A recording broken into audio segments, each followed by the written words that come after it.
Cricket అభిమానులారా 14 ఏళ్ల వయసులో ఒక బాలుడు ఐపీఎల్లో సెంచరీ కొట్టాడు. మీకు తెలుసా? ఈ వీడియోలో వైభవ్ సూర్యవంశీ గురించి చాలామంది తెలియని షాకింగ్ రికార్డ్స్ మనం తెలుసుకుందాం. చివరి ఫ్యాక్ట్ నిజంగా నమ్మలేరు. Fact number 1. వైభవ్ 36 బంతుల్లో సెంచరీ పూర్తి చేశాడు. ఇది ఐపీఎల్ చరిత్రలో మూడో వేగవంతమైన సెంచరీ. క్రిస్ గేల్ 30 బంతుల రికార్డ్ మాత్రమే ముందుంది. అది కాకుండా అతను ఐపీఎల్లో 40 బంతుల్లోపు 2 సెంచరీలు కొట్టిన మొదటి ప్లేయర్. ఫ్యాక్ట్ 2. 15 ఏళ్ల 29 రోజుల వయసులో వైభవ్ టీ20 క్రికెట్లో 1000 రన్లు పూర్తి చేశాడు. చరిత్రలో అతి పిన్న వయస్కుడిగా. అంతేకాదు బంతుల పరంగా కూడా అతనిదే రికార్డ్. కేవలం 473 బంతుల్లో 1000 రన్లు. అంతకుముందు రికార్డ్ 533 బంతులు. ఫ్యాక్ట్ 3.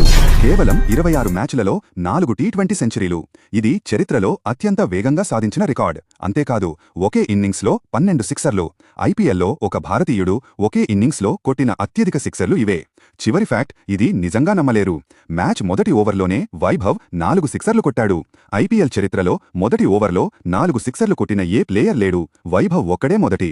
15 ఏళ్ల వయసులో ఈ రికార్డ్ నిజంగా అద్భుతం. ఇలాంటి క్రికెట్ ఫ్యాక్ట్స్ మీకు నచ్చితే కేజేఎస్ఎల్ ఫ్యాక్ట్స్ను తప్పకుండా సబ్స్క్రైబ్ చేయండి. బెల్ ఐకాన్ ప్రెస్ చేయండి. నెక్స్ట్ వీడియోలో కలుద్దాం.